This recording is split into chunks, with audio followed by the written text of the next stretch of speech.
दक्ष की 60 कन्याओं का विवाह। दक्ष और वीरणी के यहाँ देवी शिवा का अवतार। दक्ष द्वारा उनकी स्तुति तथा सती के सद्गुणों एवं चेष्टाओं से माता पिता की प्रसन्नता। ब्रह्मा जी कहते हैं, देव ऋषि, इसी समय दक्ष के इस बर्ताव को जानकर मैं भी वहां आ पहुंचा और पूर्ववत उन्हें शांत करने के लिए सांत्वना देने लगा। तुम्हारी प्रसन्नता को बढ़ाते हुए मैंने दक्ष के साथ तुम्हारा सुंदर स्नेहपूर्ण संबंध स्थापित कराया। तुम मेरे पुत्र हो, मुनियों में श्रेष्ठ और संपूर्ण देवताओं की प्रिय हो। अतः बड़े प्रेम से तुम्हें आश्वासन देकर मैं फिर अपने स्थान पर आ गया।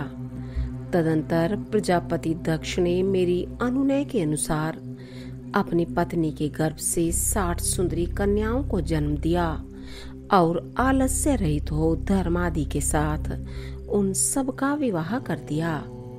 मुनीश्वर, मैं उसी प्रसंग को बड़े प्रेम से कह रहा हूँ, तुम सुनो। मुने, दक्ष ने अपनी 10 कन्याएं विधि पूर्वक धर्म को ब्याह दी। 13 कन्याएं कश्यप मुनि को दे दी और 27 कन्याओं का विवाह चंद्रमा के साथ कर दिया। भूत या बहुपुत्र अंगिरा तथा कृशाशु को उन्होंने 2-2 कन्याएं दी और शेष 4 कन्याओं का विवाह ताक्षुर्य या अरिष्टनेमि के साथ कर दिया। इन सब की संतान परंपराओं से तीनों लोक भरे पड़े हैं, अतः विस्तार भय से उनका वर्णन नहीं किया जाता। कुछ लोग शिवा या सती को दक्ष की ज्येष्ठ पुत्री बताते हैं, दूसरे लोग उन्हें मझली पुत्री कहते हैं तथा कुछ अन्य लोग सबसे छोटी पुत्री मानते हैं। कल्प भेद से ये तीनों मत ठीक हैं। पुत्र और पुत्रियों की उत्पत्ति के पश्चात पत्नी सहित प्रजापति दक्ष ने बड़े प्रेम से मन ही मन जगदम्बिका का ध्यान किया, साथ ही गदगद वाणी से प्रेम पूर्वक उनकी स्तुति भी की। बारंबार अंजलि बांध नमस्कार करके वे विनीत भाव से देवी को मस्तक झुकाते थे। इससे देवी शिवा संतुष्ट हुई और उन्होंने अपने प्रण की पूर्ति के लिए मन ही मन यह विचार किया कि अब मैं वीरणी के गर्भ से अवतार लूं। ऐसा विचार कर वे जगदम्बा दक्ष के हृदय में निवास करने लगी। मुनिश्रेष्ठ, उस समय दक्ष की बड़ी शोभा होने लगी। फिर उत्तम मुहूर्त देखकर दक्ष ने अपनी पत्नी से प्रसन्नता पूर्वक गर्भाधान किया। तब दयालु शिवा दक्ष पत्नी के चित्त में निवास करने लगी। उनमें गर्भधारण के सभी चिन्ह प्रकट हो गए। तात उस अवस्था में वीरणी की शोभा बढ़ गई और उसके चित्त में अधिक हर्ष छा गया। भगवती शिवा के निवास के प्रभाव से वीरणी महामंगल रूपिणी हो गई।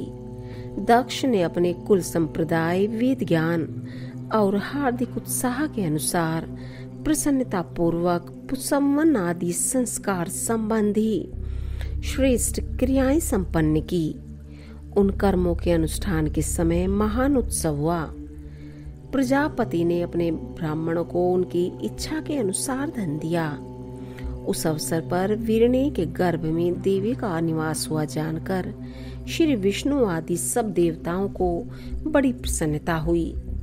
उन सब ने वहां आकर जगदम्बा का स्तवन किया और समस्त लोगों का उपकार करने वाली देवी शिवा को बारंबार प्रणाम किया। वे सब देवता प्रसन्नचित हो दक्ष प्रजापति तथा वीरणी की भूरी भूरी प्रशंसा करके अपने अपने स्थान को लौट गए।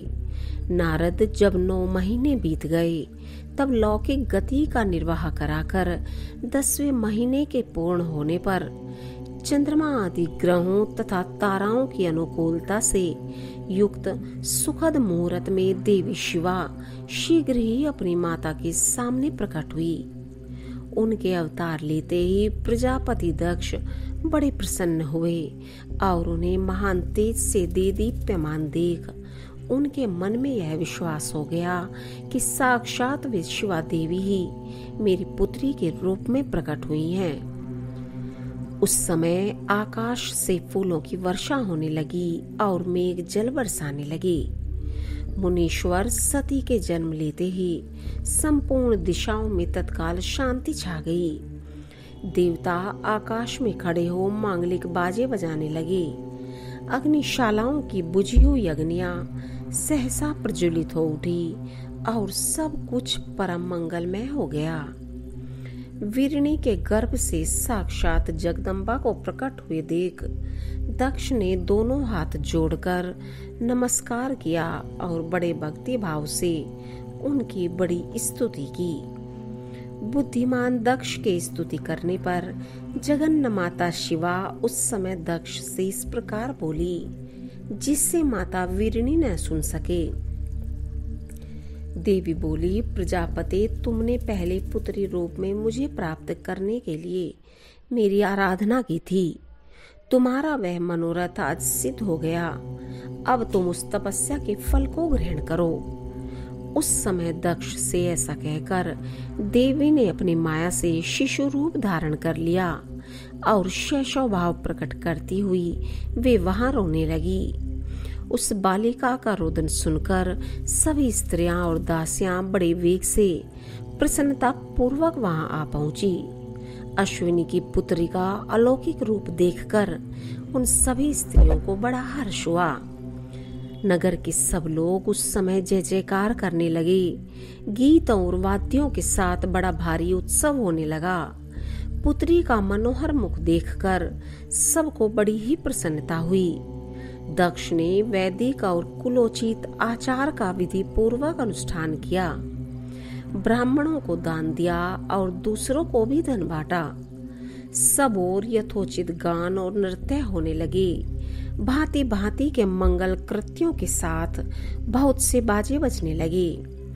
उस समय दक्ष ने समस्त सद्गुणों की सत्ता से प्रशंसित होने वाली अपनी उस पुत्री का नाम प्रसन्नता पूर्वक उमा रखा।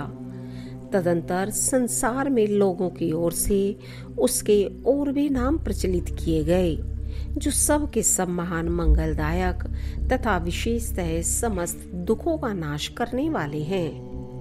वीरणी और महात्मा दक्ष अपनी पुत्री का पालन करने लगे तथा वह शुक्ल पक्ष की चंद्रकला के समान दिनों दिन बढ़ने लगी। द्विजश्रेष्ठ बाल्यावस्था में भी समस्त उत्तमोत्तम गुण उसमें उसी तरह प्रवेश करने लगे, जैसे शुक्ल पक्ष के बाल चंद्रमा में भी समस्त मनोहारिणी कलाएं प्रविष्ट हो जाती हैं।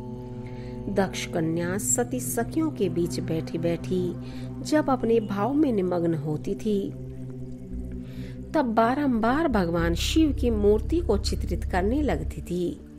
मंगलमयी सती जब बाल्योचित सुंदर गीत गाती, तब स्थाणु हर एवं रुद्र नाम लेकर स्मर शत्रु शिव का स्मरण किया करती थी।